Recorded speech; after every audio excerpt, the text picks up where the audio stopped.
അച്ഛനും അമ്മയ്ക്കും ബന്ധുക്കൾക്കുമൊപ്പം മനസ്സ് നിറഞ്ഞൊരു ക്രിസ്മസ് ആഘോഷം ഏതൊരു ഹൃദയവും കൊതിക്കുന്നതാണ്.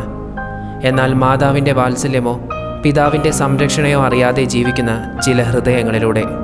ഇവിടെ സെൻറ് വിൻസെൻ്റ് ഹോമിൻ്റെ മുറ്റത്ത് കളിക്കുന്ന കുരുന്നുകൾ കളിരസങ്ങളിൽ മുഴുകുമ്പോഴും അവരുടെ നിഷ്കളങ്കമായ മിഴികൾ എന്തിനോ വേണ്ടി വെമ്പുന്ന പോലെ. ആ കൺപോളകളിലെ പീലികൾ പലപ്പോഴായി ആരെയോ പ്രതീക്ഷിച്ച് ഇളകിയുരുമ്മി. അങ്ങനെ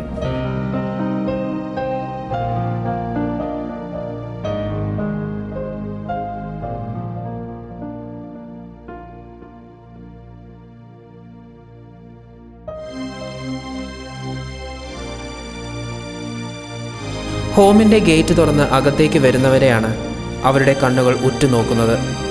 ഇവർക്കിവിടം സ്വർഗമാണ്. എങ്കിലും മനസ്സിൻ്റെ ഉള്ളിലെവിടെയോ എന്തൊക്കെയോ അടയാളങ്ങൾ. ആ അടയാളങ്ങളിൽ ചില ഓർമ്മകൾ മഴക്കുമിളകൾ പോലെ.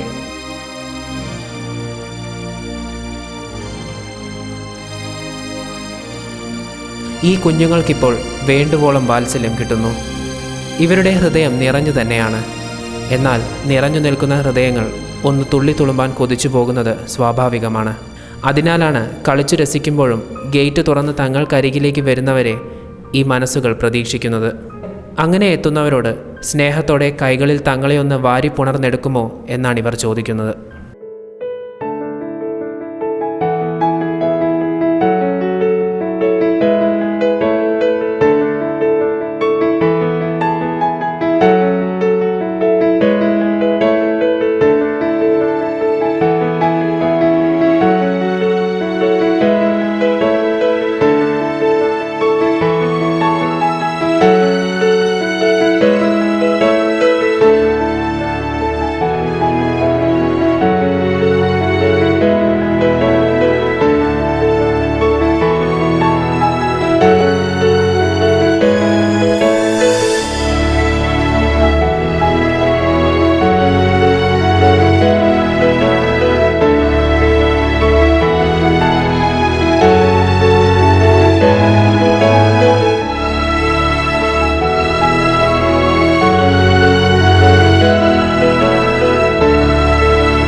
കുട്ടികളെക്കുറിച്ച് നമ്മൾ എപ്പോഴെങ്കിലും ചിന്തിച്ചിട്ടുണ്ടോ, ആലോചിച്ചിട്ടുണ്ടോ? ഇവരെങ്ങനെയാണ് ഇവിടെ കഴിയുന്നതെന്ന്. ഇവരിവിടെ സന്തോഷത്തിലാണ്. എന്നാലും ഇവർക്ക് പറയാനുണ്ടാകും ഒരുപാട് കാര്യങ്ങൾ ഓർമ്മ വയ്ക്കുന്ന കാലത്ത്. പക്ഷെ ഇന്നിപ്പോൾ ഇവരുടെ ഒരു എന്താ പറയുക, ക്രിസ്മസ് ദിനമായതുകൊണ്ട് ഇവർ ആഘോഷിക്കുകയാണ്, പാട്ട് പാടി കളിച്ചും ചിരിച്ചും. അതിനോടൊപ്പം ഞങ്ങളും എത്തിയിട്ടുണ്ട്, കേരള വൺ ടീം. എന്തായാലും ഇവരുടെ നല്ലൊരു പാട്ട് നമുക്ക് കേൾക്കാം.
സെൻറ്റ് വിൻസെൻ്റ് ഹോമിലാണ് ഞങ്ങളിപ്പോൾ എത്തി നിൽക്കുന്നത്.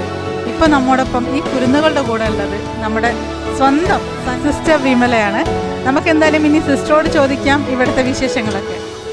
1923 ഒക്ടോബർ 5 തുടങ്ങിയതാണ്.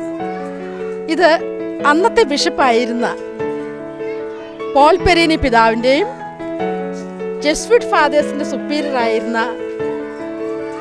അച്ഛൻ്റെയും അവരുടെ ഒരു സ്വപ്നമായിരുന്നു ഈ കാലിക്കറ്റ് സിറ്റിയിലെ അശരണർക്കും അഗതികൾക്കും വേണ്ടി ഒരു സ്ഥാപനം തുടങ്ങുക എന്നുള്ളത്. അവരുടെ സ്വപ്നം സാക്ഷാത്കരിച്ചത് 1923 ഒക്ടോബർ 5 ആയിരുന്നു. അങ്ങനെ ഒരു സ്ഥാപനം തുടങ്ങുകയും ഈ സ്ഥാപനത്തിലേക്ക് വന്ന അഗതികളെയും അശരണരെയും നോക്കുവാനായിട്ട് സിസ്റ്റേഴ്സ് ഓഫ് ചാരിറ്റി ഞങ്ങളെ ക്ഷണിക്കുകയുണ്ടായി. അന്ന് ഞങ്ങളുടെ സിസ്റ്റേഴ്സ് മംഗലാപുരത്തായിരുന്നു വർക്ക് ചെയ്തുകൊണ്ടിരുന്നത്. അത് ഇതുപോലെ ഒരു ഓർഫനേജിൽ 400 ആൾക്കാരുണ്ടായിരുന്നു. അവരെ നോക്കിക്കൊണ്ടിരുന്നവരെ ഇങ്ങോട്ട് വിളിച്ചു വരുത്തി. അങ്ങനെ 3 മിഷണറി സിസ്റ്റേഴ്സാണ് ആദ്യമായി സെൻറ്റ് വിൻസെൻ്റ് ഹോമിൽ വന്നത്. അന്ന് വരുമ്പോൾ ഇതുപോലൊരു കെട്ടിടങ്ങളൊന്നും നമുക്കില്ലായിരുന്നു. ചെറിയൊരു വീട്, അങ്ങനെ ഈ ഭാഗത്തായിരുന്നു ആ വീട്. അന്ന് അവരുടെ കൂടെയായിരുന്നു ഈ സിസ്റ്റേഴ്സ് എല്ലാം താമസിച്ചിരുന്നത്. പിന്നെ പടിയായിട്ട് ഇത് ഉയരുകയായിരുന്നു ചെയ്യുന്നത്. ഈ സെൻറ്റ് വിൻസെൻ്റ് ഹോം എന്ന് പറയുന്നത് അശരണരും അഗതികൾക്കും വേണ്ടിയുള്ളതാണ്. ഇത് 3 സെക്ഷനായിട്ടാണ് വർക്ക് ചെയ്യുന്നത്. ബേബി സെക്ഷൻ അത് Saint Joseph foundling home, girls section Saint Vincent girls home, women section Saint Bernadette home. ഈ ബേബീസ് നമുക്ക് ചൈൽഡ് ലൈൻ വഴിയായിട്ടും CWC വഴിയായിട്ടും പോലീസ് വഴിയായിട്ടും ഉപേക്ഷിക്കപ്പെട്ട കുട്ടികളെയും ആരും പോലും ഇല്ലാത്ത കുട്ടികളെയും അവർ നമ്മളെ ഇവിടെ ഏൽപ്പിക്കുന്നു. അവർക്ക് വേണ്ട protection, protect and promote life, അതാണ് ഞങ്ങളുടെ ലക്ഷ്യം. ആ ഒബ്ജക്റ്റീവ് ലക്ഷ്യം വെച്ചുകൊണ്ടാണ് നമ്മൾ ഇവരെ ഇങ്ങോട്ടാക്കുന്നത്. അതുപോലെ തന്നെ നമുക്ക് ദത്തെടുക്കലുകളുണ്ട്, അഡോപ്ഷൻ സെൻറ്റർ വർക്ക് ചെയ്യുന്നുണ്ട്. ഈ കുഞ്ഞുങ്ങൾക്ക് ഒരു കുടുംബമാക്കി കൊടുക്കുക. നമുക്കറിയാം ഒരു കുഞ്ഞ് ജനിച്ചാൽ അല്ലെങ്കിൽ ഇത് എല്ലാവരുടെയും ഒരു റൈറ്റാണ് ഒരു കുടുംബം ഉണ്ടാകുക എന്നുള്ളത്. ഇപ്പം ഞങ്ങളുടെ ലക്ഷ്യം അതാണ്. ഈ കുഞ്ഞുങ്ങൾ ഇവിടെ വരുന്നു, ഇവർക്ക് ഒരു കുടുംബം ഉണ്ടാകുക. അപ്പനും അമ്മയും ഇല്ലാത്ത വരുന്ന കുട്ടികളാണെങ്കിൽ തന്നെ അവർക്ക് ഒരു കുടുംബം ഉണ്ടാക്കി കുടുംബത്തിലേക്ക് ഇവരെ അയച്ചു കൊടുക്കുക. അതിലാണ് ഞങ്ങൾക്ക് സന്തോഷം. അതുപോലെ ഈ കുഞ്ഞുങ്ങളെ ഞങ്ങൾ 5 വയസ്സ് വരെയാണ് ഇവിടെ നിർത്തുന്നത്. CWCക്കാർ കൊണ്ടുവരുന്ന കുഞ്ഞുങ്ങൾ 5 വയസ്സ് കഴിയുമ്പോൾ അവരെ എടുക്കും. ദത്തു പോകാത്തതിനും വീട്ടുകാർ കൊണ്ടുപോകാത്ത കുട്ടികളാണെന്നുണ്ടെങ്കിൽ പെൺകുട്ടികളെ ഞങ്ങളുടെ സ്കൂളിൽ സെൻറ്റ് വൈത്തിരി സ്കൂളിലേക്ക് വിട്ട് അവിടെ UP സ്കൂളിൽ ചേർക്കുന്നു. ഇപ്പം നമ്മൾക്ക് 20 കുട്ടികളാണ് ഇവിടെ ഉള്ളത്. അത് 5 വയസ്സ് വരെയാണ്. ഫ്രം ബർത്ത് കൈക്കുഞ്ഞുങ്ങൾ മുതൽ 5 വയസ്സ് വരെയുള്ള കുഞ്ഞുങ്ങൾ ഇപ്പോൾ അവരെ 3 സെക്ഷനായിട്ടാണ് ഞങ്ങൾ നോക്കുന്നത്. ഇൻഫൻസിനെ ക്രേഡിൽ വെച്ച് അവിടെ നോക്കുന്നു. പിന്നെ ഒരു 1.5 വയസ്സ് 2 വയസ്സാകുമ്പോഴത്തേക്ക് അവരെ മറ്റേ സെക്കൻഡ് സെക്ഷനിലേക്ക് ഷിഫ്റ്റ് ചെയ്യുന്നു. പിന്നെ ഒരു 3 വയസ്സ് കഴിയുമ്പോൾ അവരെ 3rd സെക്ഷനിലേക്ക് മാറ്റുകയും ഒരു 3.5 വയസ്സോടുകൂടി അവരെ ഞങ്ങൾ നഴ്സറിയിലേക്ക് അയക്കുകയും ചെയ്യുന്നു. ഇപ്പോൾ ഈ 2-3 വയസ്സുള്ള കുട്ടികൾക്ക് അംഗനവാടി അങ്ങനെ ഇപ്പോൾ ഈ 3.5 വയസ്സുള്ള കുട്ടികൾക്ക് ഞങ്ങൾക്ക് ഇവിടെ അടുത്ത് തന്നെ അംഗനവാടിയുണ്ട്. അത് സ്റ്റാഫിനെ കൂട്ടി പിള്ളേരെ വിടുന്നു. അവർ രാവിലെ 10 മണിക്ക് പോയി 3:30 ആകുമ്പോൾ തിരിച്ചു വരുന്നു.